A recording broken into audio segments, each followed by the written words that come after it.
Zee 24 तास एक पाऊल पुढे। ही कोवळी मुलं का दारूच्या आहारी जात आहेत? त्यांना असं कोणतं आकर्षण वाटतं या दारूमध्ये? यामागचं कारण मानसोपचार तज्ञांकडून जाणून घेण्याचा प्रयत्न केला आमचे प्रतिनिधी अखिलेश हळवे यांनी। दारू पिण्यामुळे समाजाचं मोठ्या प्रमाणात नुकसान होतं। हे नुकसान फक्त आर्थिक नसून सामाजिक देखील होतं, हे जगजाहीर आहे। पण तरी मोठ्या प्रमाणात व्यसनाधीनता वाढते आणि कॉलेजचे विद्यार्थी आणि शाळेतले विद्यार्थी देखील याच्या आहारी जात आहेत असं चित्र आहे। हे नेमकं असं का होतं यासंबंधी चर्चा करण्याकरता आपल्यासोबत आहे ज्येष्ठ मानसोपचार तज्ञ डॉक्टर अश्विन भट्टड। त्यांच्याकडनं माहिती घेऊया। डॉक्टर भट्टड, एक कसं दिल्लीला सर्वेक्षण झालं, त्याच्यामध्ये असं आढळलं की 14 ते 20 वर्ष वयोगटातले मुलं मुली आहे ते दारूच्या आहारी जातात। काय वाटतं तुम्हाला, काय कारण असेल? कारण एक नसून अनेक आहेत याचे।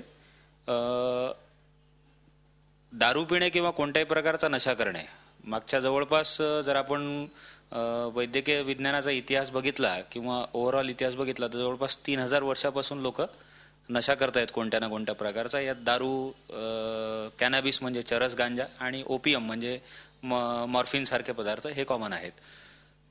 प्रॉब्लेम हा झालाय की आपल्याकडे आधी जवळपास 20 वर्षानंतर फर्स्ट इयर सेकंड इयरला लोक एखाद वेळेस दारू टेस्ट करण्याचा विचार करायचे किंवा पियर ग्रुपमध्ये समान वयोगटातल्या ग्रुपमध्ये एखाद वेळेस नशाचा अनुभव घ्यायचे। परंतु आता असं बघण्यात येत आहे आम्हा लोकांचे की शाळेच्या वयातच हे लोक किंवा जे फ्रेशर्स पार्टी असतात 10th नंतर 11th मध्ये, त्यामध्ये लोक फर्स्ट टाइम नशाला सुरुवात करतात आणि ह्यात दोन्ही जेंडर्स म्हणजे मुलं आणि मुली पण दोघेही पुष्कळ आघाडीवर आहेत असं दिसतंय। दारूबंदी जर का लागू केली त्या प्रश्नाला कुठेतरी कमी होण्यामध्ये किंवा नियंत्रण ठेवण्यात फायदा होऊ शकेल?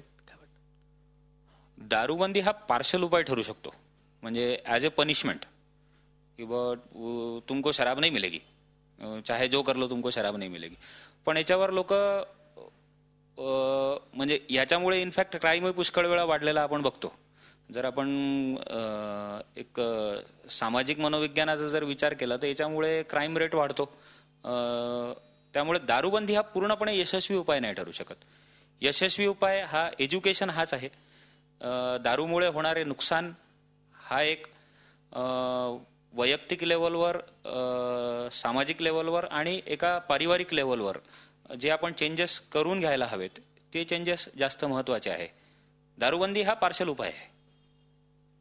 तर आपण ऐकलं की 14 ते 20 वर्ष गटाच्या मुला मुलींमध्ये दारूचं व्यसन वाढणं हे अतिशय चिंताजनक आहे। दारूबंदी हा त्याच्यावर कायमस्वरूपी उपाययोजना नाही तर शिक्षणाच्या माध्यमाने, समाजाच्या प्रबोधनाच्या माध्यमाने हा प्रश्न सुटू शकतो असं तज्ज्ञांचं मत आहे। व्हिडिओ जर्नलिस्ट रत्नशील सोबत अखिलेश हळवे, झी 24 तास, नागपूर। झी 24 तास एक पाऊल पुढे।